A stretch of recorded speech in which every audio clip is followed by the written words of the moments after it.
O futuro dos transportes discute-se aqui. Prepare-se para acelerar a mudança. Electric Summit 2025. Seja parte desta revolução. Muito boa tarde a todos. Tivemos aqui esta apresentação a olharmos um bocadinho para o futuro daquilo que será a mobilidade e a mobilidade elétrica com carros autónomos, tudo. Mas eu queria começar olhando só aqui um bocadinho para trás, porque há aqui um ponto nesta transição energética no setor automóvel que vem por decreto. E queria começar por si, Hélder, se faz sentido a Europa acabar com os motores a combustão por decreto. Boa tarde, antes de mais, muito obrigado. É um gosto estar aqui presente nesta conferência. E o Paulo coloca exatamente aquilo que é uma das questões em que a União Europeia tem alguma fragilidade, que é um excesso, talvez, de regulamentação. E o setor automóvel é um dos setores onde há mais regulamentação e tivemos aqui, na altura, uma discussão, enfim, sobre esta matéria, sobre os objetivos. A indústria automóvel deu a sua opinião na época, a CAP, naturalmente, como representante dos construtores de automóveis, nessa altura veiculou a sua opinião, que agora está outra vez a falar-se, que é a tal neutralidade tecnológica, portanto, nós achámos que esse era um princípio importante. Todavia, na época, os poderes europeus, os decisores, tomaram uma posição e criaram os regulamentos que estão em vigor. Eu relembro-me que de um Conselho de Ministros do Ambiente na altura, por exemplo, para 2030, havia um objetivo de redução de 37,5, depois do Conselho de Ministros saíram os 55. Portanto, por vezes a regulamentação é feita desta forma, mas, como digo, o próprio, na altura, primeiro-ministro italiano, Mario Draghi, que tem sido muito falado ultimamente por causa do relatório que fez há um ano atrás para a Comissão Europeia, era primeiro-ministro de Itália e tentou que, por exemplo, até 2040 houvesse uma cláusula para uma determinada percentagem de veículos híbridos plug-in. Houve apenas 4 ou 5 países que apoiaram o primeiro-ministro Draghi, mas a França e a Alemanha, por exemplo, não apoiaram e não foi em frente. E hoje estamos outra vez aqui a ver como, certamente, vamos voltar um pouco a essa situação.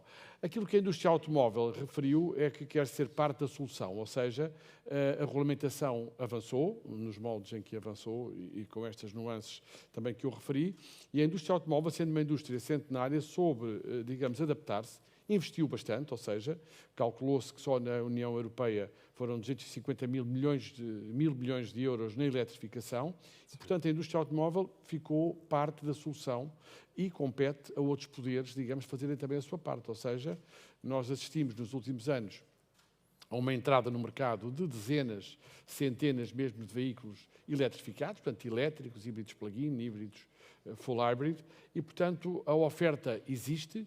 Agora, não pode a indústria automóvel, por um lado, obrigar os consumidores a adquirirem determinado tipo de viaturas, porque existe uma oferta generalizada de veículos à venda, e por outro também, não compete à indústria gerir o outro ponto crucial, que é exatamente a rede de carregamento na União Europeia. Há aqui uma grande assimetria, como vimos pelo orador anterior, e o caso da Alemanha é de facto paradigmático. E já lá vamos também à questão da rede, mas queria perguntar aqui ao Holger se faria sentido, de alguma forma, e de vez em quando surge notícias o tema voltar à discussão, à mesa, principalmente por causa de alguma pressão dos Estados Unidos, o impacto que a China tem neste mercado, de se a Europa não deveria repensar, ou pelo menos adiar aqui um pouco esta data em que acaba com os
para regular tudo, regular nossa vida. Eu acho isso passo atrás e não mais em frente. Ja? Precisamos barreiras, não barreiras, desculpa, precisamos... Baias. Baias, como na autoestrada, precisamos isso, mas como nós vamos usar isso? Nós não precisamos só sempre andar no centro, podemos também à direita e para a Europa, nós não temos Europa, nós pensamos sobre isso, nós sonhamos sobre isso, mas olhando só para a infraestrutura, eu estou andando com veículos elétricos 100% desde 4 anos. E como Björn, eu nunca tive problema para carregar meu carro, nunca. Mas eu fiz pouco planejamento. Se eu tenho a chance para carregar o carro, eu já fiz isso. Pronto, tá? Se isso foi ponto de carregamento onde não fiz nenhuma diferença. Yeah? Para mim, regulamento, sim, falando claramente, 2035 vamos parar, eu acho isso pouco, depende dos usuários, depende de muitos outros elementos também. E talvez vamos, em Portugal, chegar a isso muito mais cedo, porque uma das dúvidas, eu também hoje passar muitos postos, e todos esses postos agora têm novos carregamentos. Todos, Sim. lá. Sim, verdade. E isso vai ser com 800 volt. Eu fui uma vez com nosso novo produto CLA para Madrid. O carro depois de 10 minutos, disse para mim, carregamento está feito. Eu não fiz, eu não recebi meu café, não foi para o banheiro. Tá? Só 10 minutos, 350 quilômetros carregamento é mais que suficiente. Miguel, o Holger sublinhou aqui uma questão de é preciso também mudar o serviço, porque os carros elétricos têm, têm muito menos componentes, a assistência também é completamente diferente. O que eu queria perceber é, Portugal, enquanto produtor, fabricante de automóveis, mas também um grande fornecedor de componentes, como é que está a lidar com esta transição? Antes de mais, muito obrigado pelo convite. Boa tarde a todos. Portugal, como é que está a lidar com a transição? Nós, de facto, temos um cluster automóvel muito forte, principalmente em termos de fornecedores de componentes, com cerca de 60.000 ou 70.000 pessoas diretas, trabalhadores diretos, e 17.000 milhões, mais ou menos, de vendas. Eu acho que, no seguimento do que o Helder estava a dizer, e um bocadinho também o Holger, nós temos feito pressão, e era importante que isto ficasse bem claro. Nós achamos que a eletrificação é um caminho que não tem volta, portanto, não temos dúvidas sobre isso. Até pelos enormes investimentos que se tem vindo a fazer, e ainda temos um artigo a dizer que Portugal era dos países onde havia maior entrada de veículos elétricos, nomeadamente até de veículos chineses, por causa do preço. Agora, o que nós achamos é que, de facto, o período é curto e que deveria ser estendido até 2040 para poder haver esta preparação. Porque nós sabemos que ainda existem muitas empresas em Portugal, fornecedores de componentes, que estão associados ou que têm um modelo de negócio muito associado à combustão e que precisam de tempo para fazer essa transição. Ela já vai sendo feita, nós temos projetos de requalificação, de descarbonização, até ligados à área do hidrogênio, entre outras, mas claro que isto leva algum tempo e, portanto, é óbvio que quanto mais tempo tivermos, melhor. E também há aqui um aspecto que é uma percepção que nós temos, as vendas têm vindo a cair, no primeiro semestre caíram cerca de 2% em termos de componentes, o ano passado já tinham caído em relação a 23%, é que se nota que de facto a Europa está a sofrer muito em termos de produção de veículos, que houve um decréscimo, eu julgo que foi na ordem dos 2,5% no primeiro semestre, e portanto é óbvio que a maior parte dos fornecedores de automóveis em Portugal fornecem a Europa. Claro, não fornecem só a Europa, mas a grande parte é a Espanha, a Alemanha, a França, e portanto a Europa tem um peso muito significativo. E é óbvio que, havendo uma entrada muito forte por parte de veículos de outros mercados, naturalmente que estamos a sofrer um impacto. Portanto, o que me estava a perguntar, temos que fazer isso de forma rápida, os construtores também têm que nos ajudar, naturalmente, porque são a base, o o pilar da indústria automóvel, mas tem que ser feita, mas demora algum tempo. E eu acho que não pode ser feita, como também há pouco o Helder referia, de forma administrativa. Porquê é que foi a 2035 e não foi a 2040 ou 2045 ou 2028, pergunto eu. Sim. Mas as empresas do setor, nomeadamente dos componentes, já estão a conseguir adaptar-se para fornecer a produção de elétricos? Sim, nós temos uma capacidade. Com algum custo, acredito. Sim, com algum custo.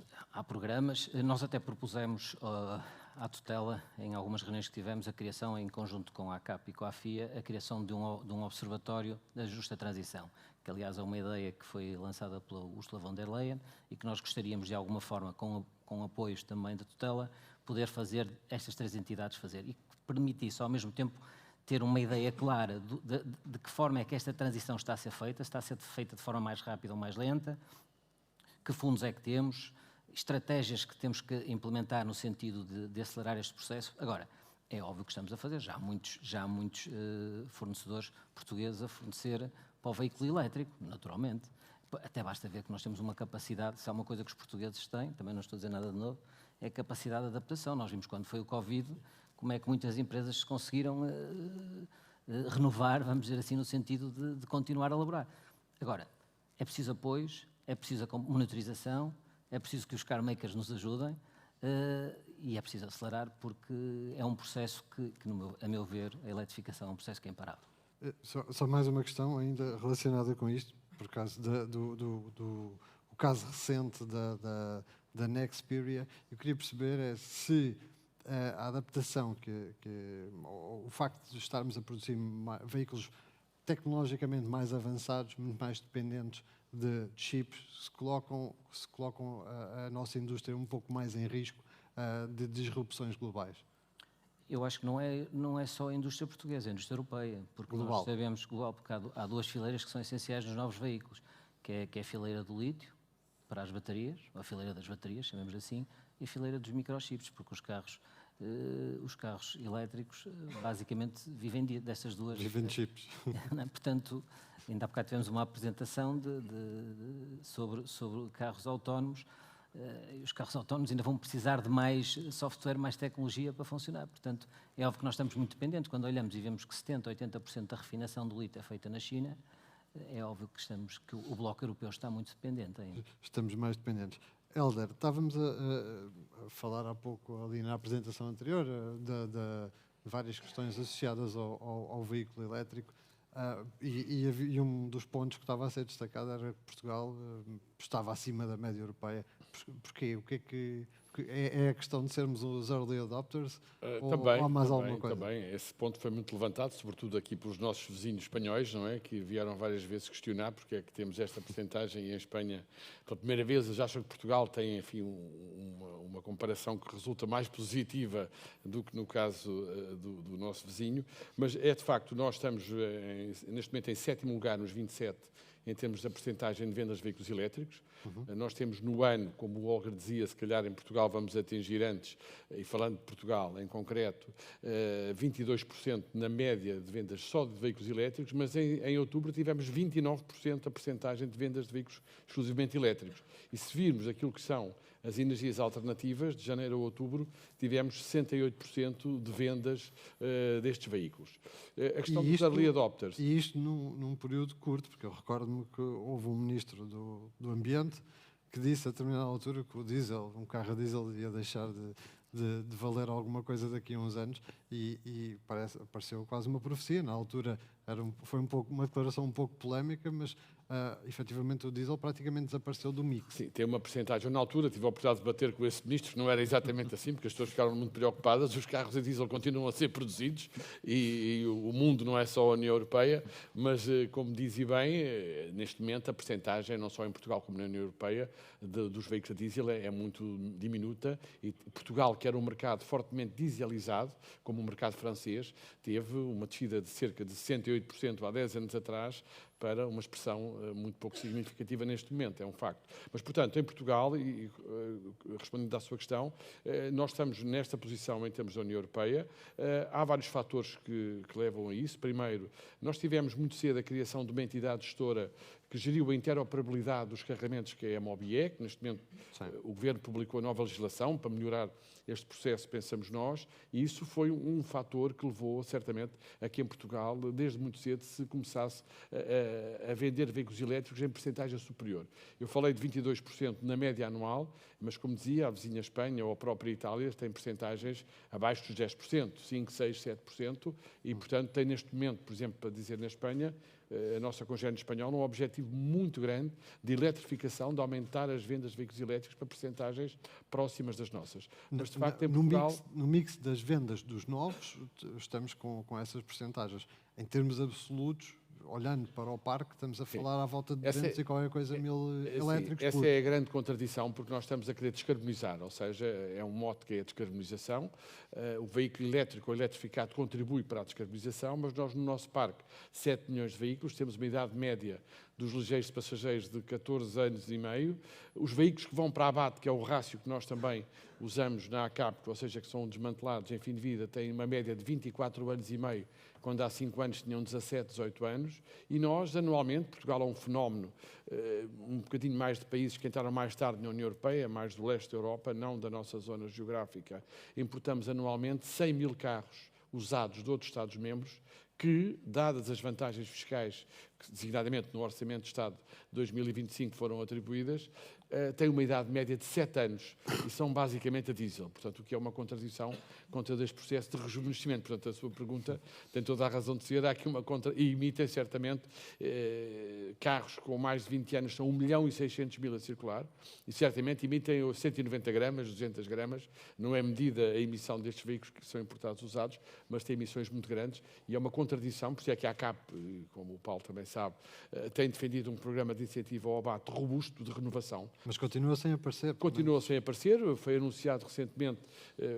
a duplicação da verba, mas continua, neste momento, é restrita a veículos elétricos. Nós achamos que, numa entrega de um carro para abate, a compra de um elétrico deve ser majorada no incentivo, mas deve-se permitir comprar veículos de baixas emissões, que não são elétricos, e nós, quando se fala em 1.045 veículos de passageiros, salvo erro, ou 1.400 veículos de passageiros, nós achamos que um programa robusto, e o último que tivemos foi em 2009, quando o Governo criou um plano de apoio ao setor automóvel com um plano de incentivo ao abate. O plano seria 40 mil carros, ou seja, como aconteceu em Espanha, em Itália, um plano robusto para retirar de circulação 40 mil carros, enfim, com uma idade avançada, e renovar o parque automóvel. Porque isto são medidas sem ser feitas em paralelo, ou seja, por vezes focamos-nos, de facto, só em objetivos únicos, mas não olhamos, como eu dizia há bocado, quando falamos no objetivo de eletrificação, temos de ver os dois aspectos, que é a rede de carregamento e a acessibilidade, digamos, o apoio para as pessoas, designadamente os particulares, poderem adquirir a nova mobilidade, que é a mobilidade elétrica.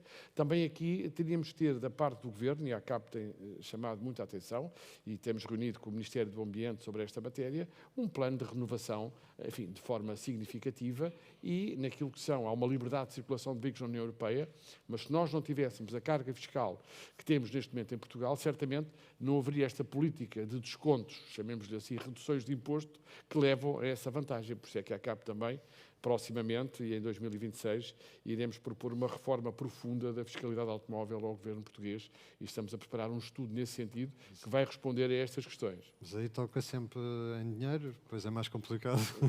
Exato, a questão das contas. Pode adicionar uma coisa, Pode, porque com eu certeza. acho, como alemão também, porque nós somos tão bem envolvidos no percentagem dos carros elétricos, e também o tamanho do país, 700 quilômetros, 200. Yeah? Olhando para a autonomia do carro, não tem um problema. Outro, como você também disse, Portugal tem MBWay, tem Via Verde e tem MOBIE.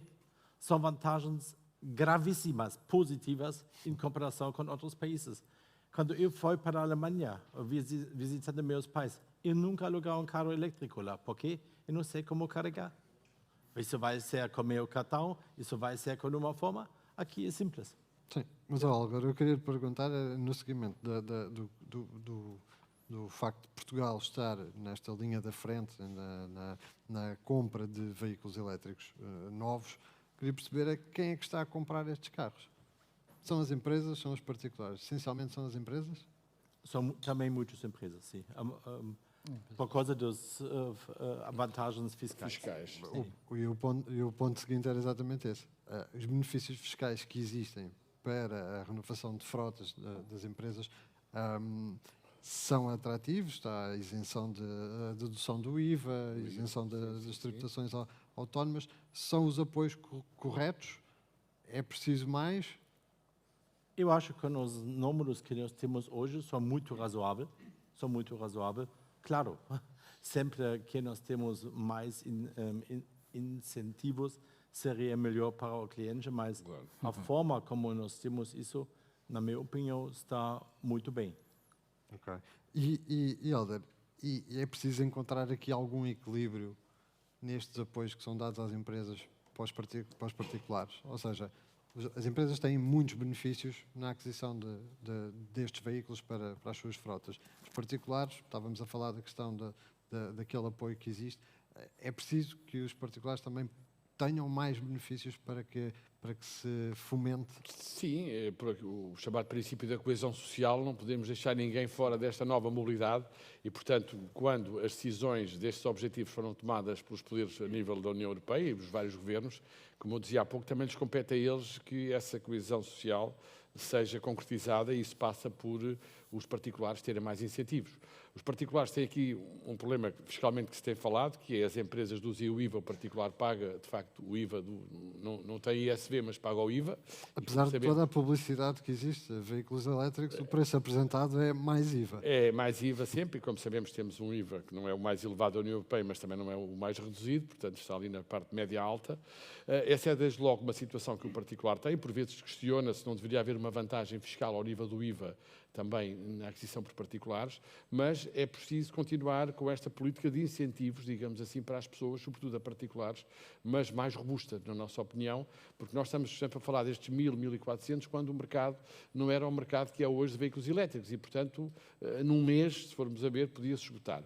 Depois houve esta situação em 2025 da obrigatoriedade do veículo para abate, que veio criar aqui alguma, diria, confusão nos particulares, mas isso estava no acordo de rendimentos e o Governo tinha que implementar no Orçamento 25 e acho que arranjou este sistema que já, para não criar um sistema verdadeiro de incentivos, criou o que já havia para os elétricos e meteu o abate para cumprir o acordo de rendimento assinado com parceiros sociais. Mas isso é de facto assim, porque tinha que o fazer em 2025. Mas sim, os particulares têm que ter aqui, de facto, um maior incentivo. Tem que haver também alguma discriminação positiva para quem tem o veículo elétrico, achamos que isso é importante para incentivar, digamos... Quando fala em discriminação positiva, está a falar parqueamento, por exemplo... Parqueamento a nível em Lisboa tem. Parqueamento, sim, há cidades utilização que facilitam... das vias rápidas. Das vias rápidas, mas deve-se continuar uma política, nós até tentámos, a nível da ação de municípios, que haver uma política mais concertada, porque vemos que há municípios que têm uma política, outros têm outra. Isso é sempre uma questão também que é uma vantagem para a aquisição de veículo elétrico. E as empresas continuar realmente este tipo de apoios, como o Olga disse, são apoios interessantes, é óbvio que são importantes, manter esse tipo de apoios, porque, por exemplo, nós temos um sistema de tributações autónomas em Portugal para as empresas bastante, enfim, elevado em termos das taxas do IRC a pagar e, de facto, havendo essa vantagem fiscal a esse nível, achamos que é realmente relevante. Portanto, há aqui aspectos, a rede de carregamento, achamos que deve haver um objetivo, nunca houve. Nós monitorizamos a rede e por vezes vou falar da rede para nós sim. aprofundarmos um pouco a questão da rede. Queria só perguntar aqui ao Miguel, porque há pouco estávamos a falar dos carros elétricos e então os autónomos, muito mais que aquilo é só chips e, como sabemos, esta tecnologia é muito cara, mas depois ao longo do tempo os preços caem drasticamente.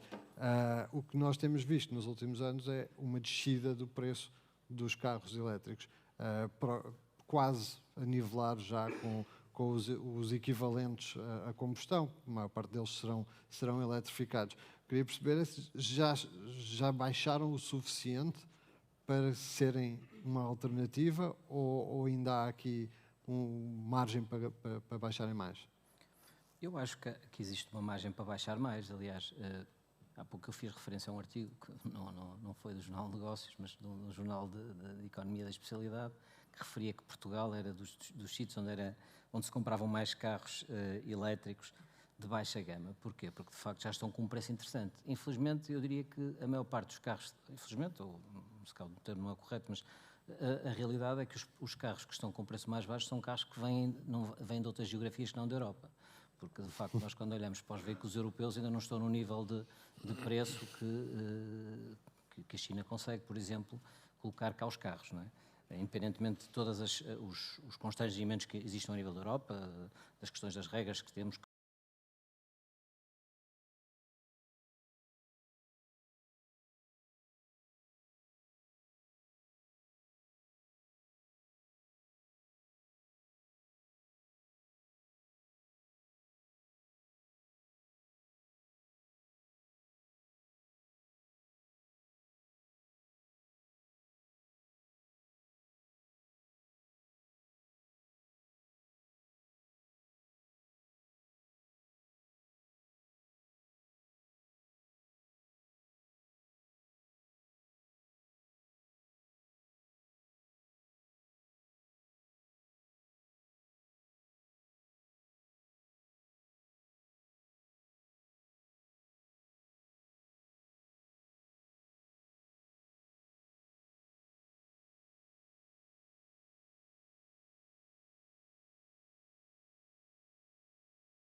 E depois isso bate na questão da reindustrialização, porque nós queremos ter autonomia, temos que perceber que não podemos subcontratar uma série de aspectos, e nomeadamente a Europa, a determinada altura, achou que podia contratar tudo em termos de manufatura à China, e depois vimos o impacto, nomeadamente no que diz respeito ao Covid.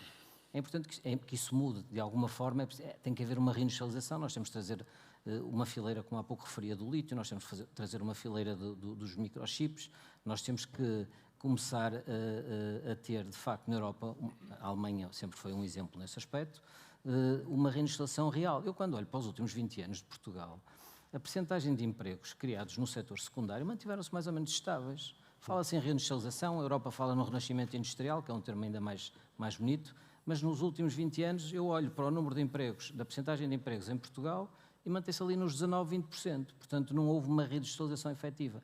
Espanha ainda teve a preocupação, na questão do PRR, de pegar em algum do investimento para fábricas de semicondutores, ou microchips, como preferirem chamar. No caso português, isto foi um bocadinho disperso e não houve essa preocupação.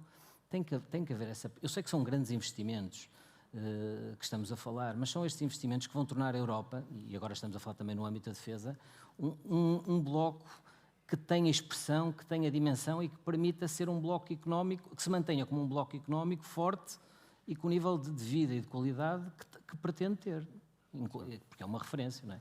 Mas se não o conseguir fazer, vamos ver. É a soberania tecnológica da Europa que está em questão, como se tem falado ultimamente. Olga, o Miguel lançou aqui uma pequena farpa dos fabricantes europeus terem que ter veículos mais acessíveis. Faz sentido para a Mercedes Não, e para a indústria alemã? Não, para a indústria faz sentido. Porque os veículos chineses, ou porque os chineses têm veículos com preços mais acessíveis, isso só também é o efeito da escala da produção. Eles têm uma percentagem muito alta lá na produção dos veículos elétricos no país deles. E na Europa, ou o resto da Europa, a percentagem é muito baixa. E com os efeitos de escala, isso vai mudar bastante. Só por isso nós precisamos mudar ainda mais essa transição, e vai ser talvez buraco nos resultados das empresas, mas se nós não fazemos isso, vamos perder muito mais no futuro. Um dos pontos que tem ajudado a baixar aqui os preços dos automóveis elétricos tem sido o valor residual, ou seja, aquilo que ele vai valer daqui a 4 anos. Isto reflete o quê? Há o maior apetite por este tipo de veículos ou reflete o avanço que houve na tecnologia que permite que atualmente os automóveis tenham já autonomias que dão resposta às necessidades das pessoas? Sim, sem dúvida. Há bocado vimos na apresentação anterior que cada vez mais a tecnologia, sobretudo das baterias, está a ser mais eficaz, com mais autonomia. Isso leva a haver uma maior confiança por parte dos consumidores. Nós também sempre achamos que deve começar a haver um verdadeiro mercado de segunda mão de veículos elétricos, porque sabemos que em todos os mercados o mercado de segunda mão é um mercado importante, é uma percentagem 3 vezes o mercado de novos e, portanto, é importante que se comece também a haver esse mercado e quem não tiver possibilidade de comprar um novo, como acontece com os veículos com motor de combustão, possa comprar com garantias, com fiabilidade, um veículo usado elétrico. E, portanto, tudo isso leva a que os valores residuais têm, de facto, esse impacto que o Paulo referiu. Eu gostava também só de focar aqui este ponto do veículo mais barato na Europa, porque acho que a Europa, neste momento, e focando naquilo que disse o Miguel, está nesta questão da sua soberania tecnológica. Nós, à CAP, representamos os construtores de todos os continentes, a indústria automóvel global, mas, de facto, somos europeus e estamos na Europa, e a Europa está com este problema de redefinir, digamos, a sua posição, a concorrência que tem, sobretudo, os chineses, e não querendo antecipar, mas nós estamos em Portugal e estamos na União Europeia, este assunto está a ser muito discutido na União Europeia, portanto, diz que a 10 de dezembro, e é muito próximo já, não querendo antecipar, a Comissão Europeia vai anunciar algumas medidas. O vice-presidente, o Stéphane Séjourné, já anunciou uma dessas medidas que acho que vai acontecer, que é exatamente o veículo dos 15.000 euros, o veículo europeu elétrico dos 15.000 euros, e isso com um supercrédito para os construtores, digamos, é o incentivo que a Comissão certamente irá dar, porque há bocado vimos na apresentação anterior que os construtores em 2025 não cumpriram, não foi por falta de oferta, mas por falta de procura, os objetivos de redução, iam ter multas muito pesadas. Aliás, é o único setor onde se impôs multas aos industriais, aos construtores. A Comissão Europeia fez este cálculo dos 3 anos, mas essa notícia será dada, penso eu, brevemente, com esse tal supercrédito para os construtores que coloquem no mercado esses veículos. Portanto, tudo isto está em mudança e é a maior acessibilidade e isso irá certamente aumentar ainda mais a penetração dos veículos elétricos, tendo impacto nos valores residuais, no mercado de segunda mão, que achamos que é importante. Mas eu sei que o Holger partilha da opinião de que deve haver algum apoio à aquisição de veículos em segunda mão, veículos elétricos em segunda mão. Isso uma medida em Alemanha para fazer o veículo para as pessoas, veículos usados também para usar isso de novo. E nós pensamos que em Portugal o parque de veículos tem 14 anos. Hoje, para pessoas que talvez têm carro que tem 10 ou 14 anos, para eles vai ser muito complicado, talvez, comprar um carro elétrico, mas com um subsídio. E isso foi o que a Alemanha fez. Para até um limite do seu salário, se você chegar no limite do seu salário, você qualificar para esse subsídio. E isso ajuda também para a redução do CO2. Não ajuda nas estatísticas dos fornecedores, mas para o país é muito bem para tirar os veículos combustão. E esses de 10 a 14 anos têm números de CO2 totalmente diferentes que nós sabemos hoje. Isso pode ser também uma boa ferramenta para realmente motivar os veículos usados, eletrificados. E nós podemos ver aqui na apresentação da EY, 2023 e 2024, nós não aumentamos o share. Só a demanda não foi muito bom, porque os valores residuais tiveram uma quebra bastante. Agora nós vimos que os valores residuais voltaram por causa da demanda. E precisamos realmente avançar com isso. Estamos mesmo quase a terminar, vamos falar agora só da parte da questão do carregamento que eu queria perceber. Miguel, aqui além da autonomia, que era o grande travão dos carros elétricos, porque quando surgiram tinham 150, 160 km, hoje em dia esse não é um tema, já tem 500 à volta disso, mas a questão dos pontos de carregamento continua a ser problemática, apesar de, como o Helder referiu bem, nós em Portugal termos tido a primeira rede, Depois houve aqui um atraso no investimento, mais um atraso no investimento. Atualmente existe rede, mas ainda não tem a capilaridade necessária. Ou tem? Sim, eu acho que aqui... Nas vias principais existe. O Algarve foi ao Algarve e voltou tranquilamente, mas se calhar se sairmos destes... Eu aí falaria um bocadinho na perspectiva do utilizador e com certeza o Hélder terá mais à vontade para falar sobre isso. Um exemplo, ainda um amigo meu me dizia um dia destes que teve que deixar de carregar o carro no prédio dele porque estavam a carregar 2 ou 3 e aquilo mandava o quadro elétrico abaixo, portanto, e tiveram que parar e têm que fazer uma série de alterações, portanto, é óbvio que eu acho que ainda não estamos plenamente preparados. Também reconheço que Portugal, se calhar, até foi um bom exemplo no que diz respeito a alguma capilaridade, porque olho para outros países até mais desenvolvidos que estão muito mais atrasados que nós. A Alemanha, por exemplo. A Alemanha, por exemplo. Portanto, não acho que também não podemos estar sempre a dizer que Portugal... Não, há nichos de excelência neste país, há coisas que nós fazemos bem e eu acho que isso foi uma das coisas que... Agora, está tudo feito? Não está tudo feito, até porque neste momento nós temos 200 mil carros elétricos em Portugal, não é? E no total quantos temos? Não tenho um número. 7 milhões. 7 milhões, quer dizer, se nós fizermos, se em 2035 ou 2040 tivermos metade destes 7 milhões, como é que vai ser? Tem que se calhar, ter infraestruturas. se calhar nem rede energética suficiente temos. Portanto, eu diria que ainda há muito a fazer em termos do que se pretende. Agora, eu acho que Portugal, dentro das limitações, acho que foi um país que foi relativamente rápido neste aspecto. Hélder, e esta alteração do regime de mobilidade elétrica vai fomentar o surgimento de mais postos? Bom, é esse o objetivo que o Governo definiu. Enfim, ao fazer esta nova legislação, o Governo diz que irá fomentar mais postos, mais facilidade de carregamentos, com pagamentos, multibanco, etc. Estamos expectantes. Agora, esta questão da rede é crucial e só aqui um ponto.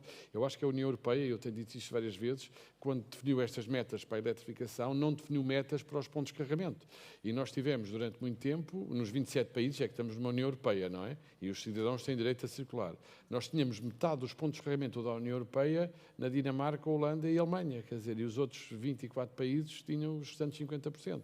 Portanto, acho que mesmo em Portugal, e nós sempre dissemos isto, apesar de ser nós temos 7 mil postos de carregamento e o dobro de pontos de carregamento. Bom, estamos se calhar bem. Estão todos no litoral, ou não? Mas, exatamente, há concelhos, o objetivo há pouco tempo era que em cada concelho houvesse pelo menos um ponto. Sim, mas há concelhos em que tem uma área geográfica muito grande e mesmo com um ponto, certamente não será cómodo para as pessoas carregarem os seus veículos. Portanto, continua a haver uma assimetria, apesar do país, como o Olga disse, ser realmente pequeno, mas há uma assimetria do litoral com o interior e nós achamos que, e a ACAP tem pedido isso muito ao Governo, que se defina um objetivo. Estamos bem? Sim, mas qual será o objetivo em 2030, em 2035, de pontos de carregamento?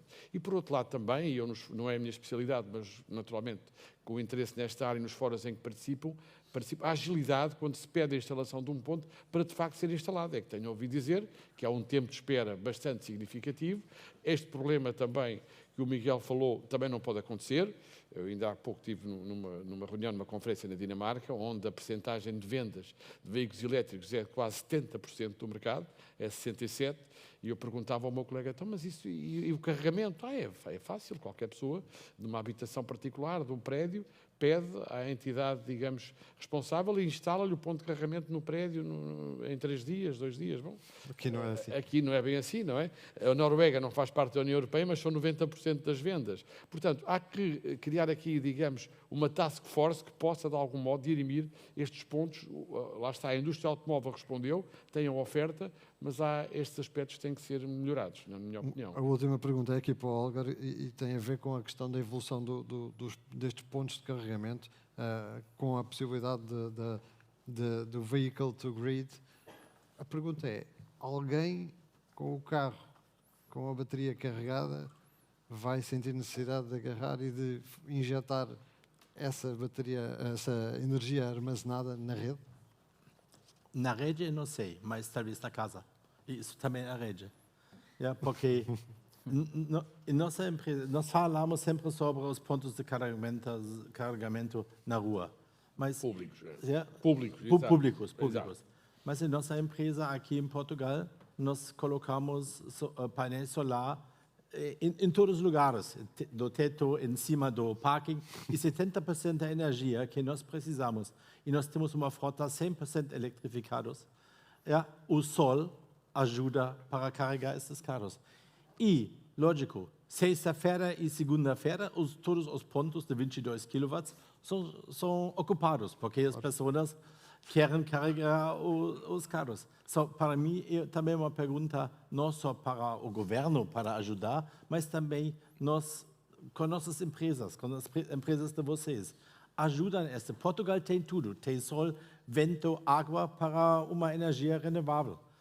Eu acho isso importante. E, por causa de compliance, pensamos, eu vou carregar meu carro na empresa e depois usar essa energia em casa, se isso vai ser compliance. Vai criar mais uma outra pergunta, mas só para ter essa possibilidade, eu acho uma coisa que ajuda na flexibilidade das pessoas. Muito bem. Muito obrigado aos três, Hélder, Miguel, Olga. Muito obrigado por terem aceitado o nosso convite. Boa tarde.